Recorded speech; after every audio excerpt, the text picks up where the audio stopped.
Hello guys, welcome to my YouTube channel. अगर आप नए आए हैं तो पहले चैनल को सब्सक्राइब करें, लाइक करें, कमेंट करें और शेयर ज़रूर करें अपने दोस्तों के साथ। Chapter 12, class 12, chapter 1, the cold war era, जो कि पोल साइंस का है।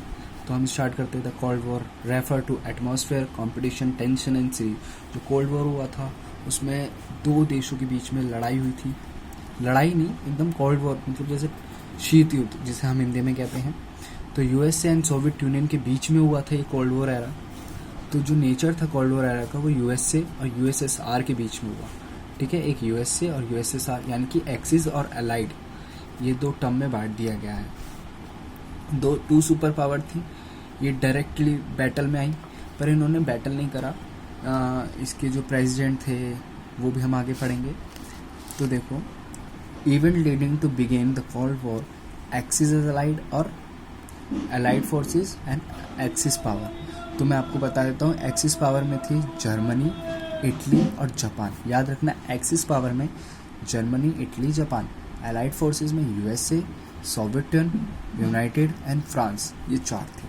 ठीक है, तो जीता कौन था, विन कौन करा था, ये बताओ। एक्सिस या अलाइड, कमेंट डाउन करो। अलाइड जीती थी, यूएसए जीती थी, क्योंकि यूएसए ने मतलब एक्सिस पावर वो करने वाली थी, सरेंडर, जापान। पर जापान में हिरोशिमा एक नागासाकी एक जगह है, जैसे इंडिया में दिल्ली है, तो ऐसे जापान में हिरोशिमा एंड नागासाकी में एटॉमिक बम डाल दिए थे। किसने? यूएसए ने, कि वो आगे ऐसी चीज़ करने की सोचे ना। द यूनाइटेड स्टेट ड्रॉप, देखो आगे ना, 2 एटॉमिक बम्स जापानी cities Hiroshima and Nagasaki, August 1945। Dates बहुत ही ज़रूरी है, याद रख लेना। अगस्त 1945 जापान ने सरेंडर करने वाले थे, पर उन्होंने तब भी वो कर दिया, उन्होंने डाल दिया। Cold war began and the second world war. Second world war हुआ 1945 में एंड। ठीक है, ठीक है। अब कॉज क्या थे कोल्ड वॉर के? रिलेशन जो थे, किसके रिलेशन? यूएसए और सोवियत यूनियन। इनकी आइडियोलॉजी डिफरेंस थी, पॉलिटिकल सिस्टम भी डिफरेंस था। उधर अलग रूल होता था, इधर अलग रूल होता था। यूएसएसआर और यूएसए अलग अलग थे। ठीक है, दोनों अलग अलग कंट्री थी। सोवियत यूनियन रिफ्यूज़ करने वाले थे इलेक्शन इन ईस्टर्न यूरोप, और इन्होंने 1945 में याल्टा कॉन्फ्रेंस करी थी फ्री इलेक्शंस के लिए। यूएसए ने जो भी डिमांड करी थी सोवियत यूनियन को, वो सेकेंड वर्ल्ड वॉर की फ्रंट उस टाइम स्टार्ट करी थी। ठीक है, अब देख लेते हैं कम्युनिज्म एंड कैपिटलिज्म। ठीक है, हाँ, एक बहुत ज़रूरी है ये मार्शल प्लान। मार्शल प्लान मतलब यूरोप ने हेल्प ली थी किसकी, मैं आपको दिखा देता हूँ। ये देखो, यूरोप ने ना हेल्प ली थी, फाइनेंशियली हेल्प।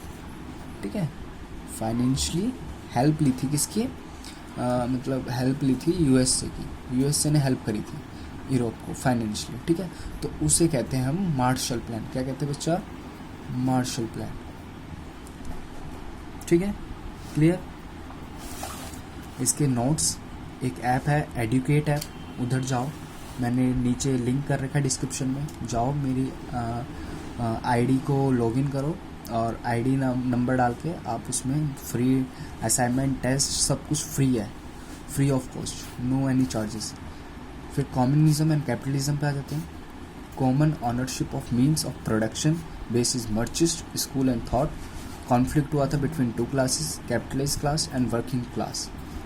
ठीक है, प्लान डेवलप्ड हुआ, totally control by land, means the production of the state. ठीक है, कैपिटलिज्म होता है प्राइवेट, ये होता है देखो गवर्नमेंट द्वारा, ये होता है प्राइवेट, जैसे प्राइवेट कंपनियां होती हैं, प्राइवेट हॉस्पिटल, प्राइवेट स्कूल्स होते हैं। ठीक है, तो यही है, देखो मैं एक बार पढ़ के बता देता हूँ। Private ownership of the means of the production, free market based upon supply demand, जितनी भी डिमांड होती है, इकोनॉमिक एक्टिविटीज़ जो होती हैं कंट्रोल करते हैं, on by private individual by profit, private property. अब आता है हमारा जो यूएसए की मिलिट्री अलाइंसेस थी, वो क्या कर रही थी? नेटो की भी बताऊंगा, सेटो और सेंटो। तो ये अलग अलग हैं, डेट्स भी इनके अलग अलग हैं, तो बहुत याद रख लेना। इसके सारे नोट्स में एक ऐप है एडुकेट, उसको जाओ डाउनलोड करो, मेरा आईडी डालो और आप खुल जाओगे। विवेक गोस्वामी है और टीचर, और वो आपको फ्री नोट्स, सब कुछ फ्री देंगे। नोट्स, असाइनमेंट, टेस्ट भी देंगे हर चैप्टर के। ठीक है, तो नॉर्थ अटलांटिक टेरिटरी ऑर्गेनाइजेशन होता है नेटो। याद रखना, नॉर्थ अटलांटिक टेरिटरी ऑर्गेनाइजेशन, जो कि 1949 में डेवलप हुई। इसके मेंबर याद रख लेना क्योंकि बहुत ही इम्पोर्टेंट है।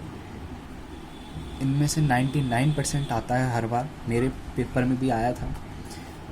मेंबर यूएसए, यूके, मेरे में टर्म 1 में, क्योंकि टर्म 1 में मेरे एमसीक्यू टाइप आए थे तो नेटो सेटो तीनों आए थे डेट्स, ठीक है। Member USA, UK, France, Italy, West Germany, Canada, Belgium, Portugal, etcetera.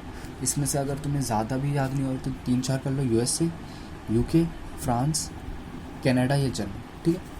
सेटो आ जाओ। सेटो होता है south east Asian nation territory organisation, 1954 में हुई। इसका मनियाला पैक्ट था, south east Asian nation territory organisation. Asian nation है, नहीं ये सॉरी गलती हो गई मुझसे, south east Asia territory organisation. एक और है जिसका है south east Asian nation territory organisation, वो शायद आगे आएगा। तो इसके मेंबर देख लो। इसको ना Thailand, Philippines, Pakistan, USA, UK, France, New Zealand, Australia disbanded हो गया था 1977, ठीक है। अब आ जाता है सेंटो। सेंटो 1955 में डेवलप्ड हुआ। भागड़ पैक्ट था ये central territory organisation, central territory organisation. इसके मेंबर थे Pakistan, great Britain, discovered Turkey, Iraq, Iran, और डिसॉल्व हुआ था 1979। क्लियर? ओके, फर्स्ट पॉइंट आता है the two super power needed military alliance. दो सुपर पावर को नीड थी मिलिट्री अलायंसेस की। Small country gain to a vital resource and oils and minerals to gain access territory from where superpower could launch their weapons troops against the river। ये देखो मैं revision करवा रहा हूँ, full explanation चाहिए तो मुझे कमेंट में बता देना। वैसे एनसीईआरटी का ही है ये भी। They want to enhance their surface influence and power blocs, ठीक है। अब आता है क्यूबन मिसाइल क्राइसिस, जो कि 1962 में हुआ था। ये बहुत इंपॉर्टेंट है। ये भी, ये जो मैं रिवीजन करवा रहा हूँ ना, बहुत इंपॉर्टेंट है। Cuba was a small Iceland nation था। यूएसए और ऑल द सोवियत यूनियन 1962। पूछ लेते हैं क्यूबा मिसाइल कब हुआ था, ऐसे पूछ लेते हैं। मैं आपको दिखा देता हूँ एक बार। Cuba missile crisis which year. तो अब आपको ना शायद ABC करके दे देंगे, जैसे 1964, 1972, 1962। अब बताना है कब हुआ। तो आप बताओ कौन से में हुआ। 64, 72, 62। कमेंट डाउन करो जल्दी। 62, ठीक है। ये देखो 1962 में हुआ था। इसके निकिता कुरवेचे थे leader of Soviet union place by nuclear missile in Cuba, ठीक है। निकिता कुरवेचे लीडर थे सोवियत यूनियन के, और न्यूक्लियर मिसाइल डाला था कहाँ, क्यूबा में, ठीक है। अच्छा जी, इतना तो मैं समझ आ गया। और याद रखना, मैं CUET की प्रिपरेशन भी करवाता हूँ, सिर्फ हिस्ट्री और पोल की 2023 बैच के लिए, ठीक है। तो इनरोल करें, नो चार्जेस, कोई भी चार्जेस नहीं है, फ्री ऑफ कॉस्ट है। आपको सारे MCQs बेस्ड मिलेंगे जो अब की बार क्वेश्चन में आए थे, इस बार 2022 में आए थे, वो सब मैं करवाऊँगा। बस आप इसको सब्सक्राइब करें चैनल को, जैसे भी कोई नोटिफिकेशन आएगी, और बेल आइकन को प्लीज़ प्रेस करें। अच्छा जी, अब ठीक है। USA के प्रेसिडेंट कौन थे, JF नेडी। अब तुम ना बहुत कंफ्यूज हो जाओगे कि सोवियत यूनियन के, ठीक है, लीडर कौन थे और USA के प्रेसिडेंट कौन थे। तो याद रखना, सोवियत यूनियन के निकिता कुरवेचे, USA के थे JF नेडी। इसके वॉर में JF नेडी थे प्रेसिडेंट USA के, जब कोल्ड वॉर हो रहा था, ठीक है। तो मैं एक छोटी सी एक्सप्लेनेशन देता हूँ इसी चैप्टर की। इसमें क्या हुआ था, जब USSR ने USA के ऊपर ना एटॉमिक बम, मतलब जगह वो कर दिए थे। जब USA को पता चला तो उन्होंने बोला अगर 3 हफ्ते में नहीं हटाते हो तो हम भी फिर अगेंस्ट करेंगे। तो उन्होंने फिर रिमूव कर दिए थे। ये देखो आगे पढ़ते हैं। To get Khrushchev to remove the missiles and nuclear weapons from Cuba. ठीक है, नेडी ने ऑर्डर करा था अमेरिकन को वर्शिप के लिए। Soviet union the help the Cuba in way of wearing USSR of seriousness. ठीक है, ये है इतना। और क्यूबा मिसाइल क्राइसिस जो हुआ तो both the super power decide the avoid war and the world was. अब देखो मैंने ना इसको तुम्हें डेट्स के साथ 48 से 61 तक क्या क्या हुआ, फिर 62 से 79 तक क्या क्या हुआ, और आपको दिख रहा होगा तो 1980 से 1991 तक क्या क्या हुआ। ठीक है, 3 डिफरेंट फेज बताए हैं मैंने उसके। एक तो मार्शल प्लान हुआ 48 में, बर्लिन ब्लॉक हुआ 61 में, 50 से 53 तक कोरियन वॉर हुआ, 54 से 75 तक अमेरिकन इंटरशिप इन वियतनाम हुआ, 1956 में सोवियत इंटरप्शन हुआ, 1971 में यूएसए ने sponsored by the pigs invention in Cuba, 1961 में कंस्ट्रक्ट हुआ बर्लिन वॉल। ठीक है, अच्छा ये तो हमारा इतने दिन का हो गया। इसको आप स्क्रीनशॉट ले लो, ये ले लो इसकी स्क्रीनशॉट।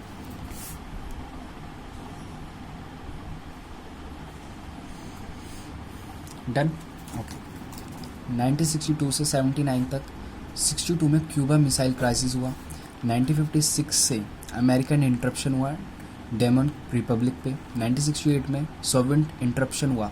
याद रखना तुम इन दोनों में कंफ्यूज ना हो जाओ। ठीक है, 1971 में सोवियत यूनियन, ये देखो इसमें है सोवियत इंटरप्शन हुआ अफ़गानिस्तान में, इसमें हंगरी के ऊपर हुआ। इसमें थोड़ा वर्बल प्रॉब्लम है, थोड़ा सीचोल कुछ ऐसे करके है, इसको याद रखना। सी मैं तो देखो तुक्का मारता हूँ, सी जे आ गया तो 68 में हुआ। ठीक है, SALT first second series of talk to manufacture strategy nuclear weapons 72 से 79 तक। ठीक है, अब हुआ 80 और 1991 के बीच में। 83 में तुम्हारा याद हुआ इन्वेंशन ऑफ ग्रेंडर बाय यूएसए। 1985 में Gorbachev become the president of Soviet union.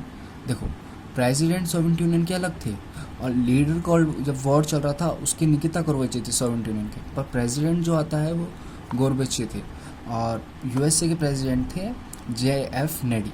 ठीक है, मैं दिखा देता हूँ एक बार आपको, इसमें देखो JF नेडी जो थे वो यूएसए के प्रेसिडेंट थे। ठीक है, ठीक है, और गोर्बेचेव वो थे सोवियत यूनियन, जैसे यूएसएसआर लिख लो। ठीक है, यूएसएस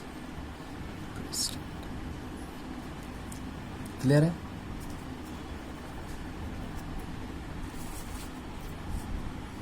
ओके, 1989 में रिटर्न हुआ सोवियत ट्रॉप्स फ्रॉम अफगानिस्तान। 1989 में बर्लिन गिर गई। देखो मैं एक बार आपको बताता हूँ क्या हुआ, बर्लिन वॉल का जो बड़ा चल रहा है। देखो 1981 में तो बर्लिन वॉल खड़ी हुई, आई एम करेक्ट, सॉरी 1961 में बर्लिन वॉल अच्छी खासी खड़ी थी, या बन गई थी ये कह सकते हो। और 1989 में, ये देखो 1989 में बर्लिन वॉल क्या हो गई थी, फॉल हो गई थी। ठीक है, ये याद रखना, बहुत इंपॉर्टेंट है ये, बहुत मोस्ट इम्पॉर्टेंट। ठीक है, अच्छा 1919 में यूनिफिक्शन हुआ जर्मनी का। 1989 में एंड हुआ कम्युनिस्ट रिग्मी इन हंगरी। 1991 में डिस्टेंस हुआ सोवियत यूनियन का। अब देखो फर्स्ट वर्ल्ड वॉर जो था वो कैपिटलिस्ट कंट्री के लिए था, सेकंड जो था कम्युनिस्ट कंट्री के लिए था, थर्ड वर्ल्ड अभी हुआ नहीं है। ठीक है, कहीं तुम सोचो थर्ड वर्ल्ड तो सर ने बोला था, अरे थर्ड वर्ल्ड तो पढ़ाया था, पर वो नहीं हुआ। फर्स्ट और सेकंड हुए। इनके एक बार मेरे को डेट्स बताओगे, फर्स्ट की डेट बताओ और सेकंड की डेट बताओ, अभी कमेंट डाउन करो, फिर मैं आपको बताता हूँ लास्ट में। ठीक है, जो नॉन अलाइनमेंट मूवमेंट था, अब आ जाता है NAM जो कि जवाहरलाल नेहरू ने करा था। Non alignment movement domain the two super powers, end of colonialism,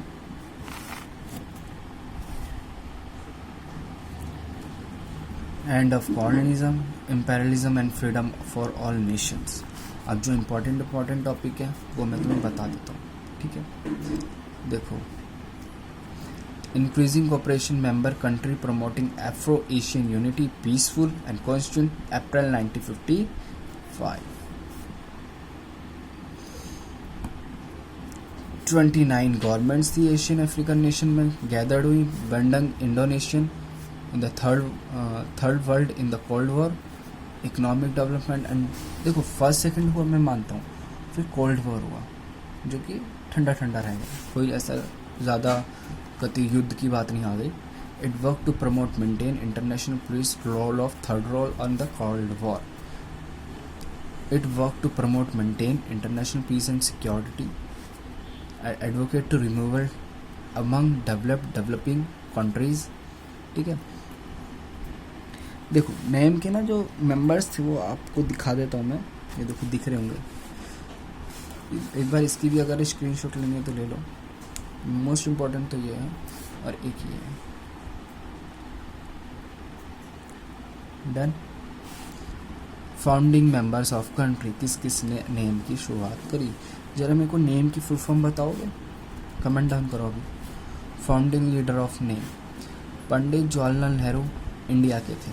अच्छा, मिस्टर जोसेफ टिटो ये युगोस्लाविया के थे।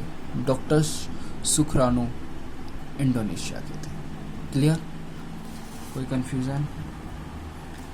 अब आ जाता है मिस्टर कामे नुक्रुमो घाना के थे।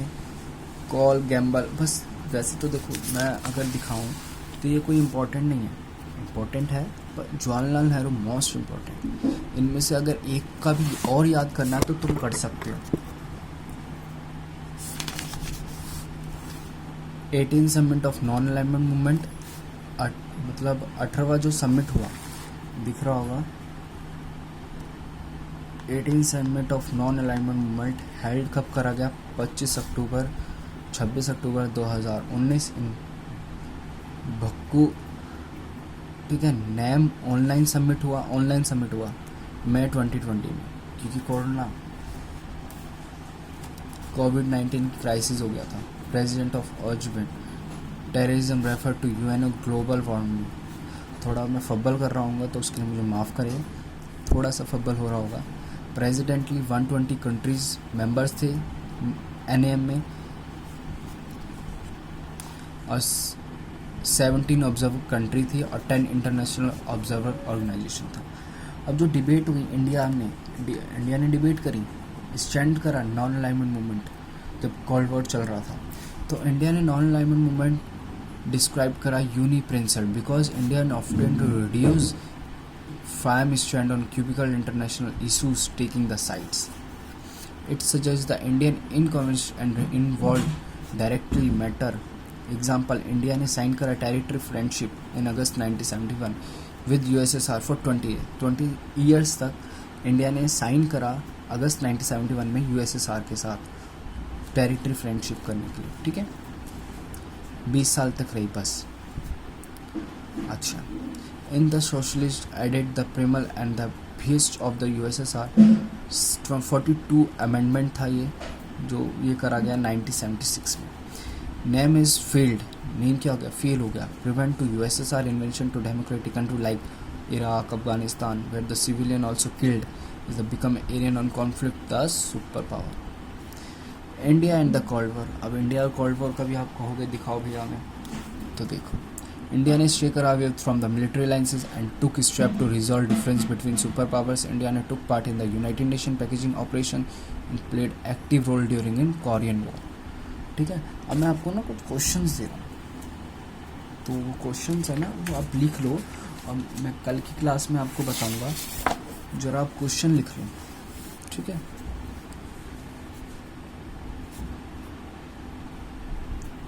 तो जैसे मैं क्वेश्चन लिखवा रहा हूँ तो आप बताना। ये 3 क्वेश्चन है, देखो दिखा देता हूँ। The first online submit of name was held in the year, कौन सी ईयर में करा? इसका मैंने MCQ नहीं लिखा, आपको बताना है, कमेंट डाउन करना और अगली क्लास में हम इसका आंसर बताएंगे। Was not a member of SEATO. कौन सा मेंबर नहीं है सेटो का? यूएसएसआर, पाक, न्यूजीलैंड, ऑस्ट्रेलिया। अगला है the military alliance formed by USSR was Warsaw Pact, NATO या नैम। देखो अब एक बार ना इसकी भी एक बार स्क्रीनशॉट ले लो इस पूरे की, और मैं आपको क्वेश्चन मार्क करके दूंगा, वो आपको बताना है। एक इसकी बताना है, ठीक है, एक्सिस पावर बताना है, फुल फॉर्म ऑफ इस चार्ट, ठीक है, एक इसका बता दो, ये बता दो, इनमें से मैंने पूछ ही लिए, ठीक है। तो आपको 3 वो, 4 5 6 7 8 करके आने हैं, और कल हम 8 के डेफिनेशन डिफाइन जो भी कहते हैं आपके लैंग्वेज में वो हम कर देंगे, ठीक है। तो आपको अगर वीडियो पसंद आई हो तो लाइक शेयर सब्सक्राइब कमेंट करें, and do like share comment, please please please subscribe करें। आप एक लाइक भी करते हो तो हमें इतनी मोटिवेट मिलता है, हाँ, क्योंकि आपने पिछली वीडियो में बहुत प्यार दिया मुझे, उसके लिए धन्यवाद। And do like share comment and YouTube channel subscribe. Thank you watching my video. Tata bye bye.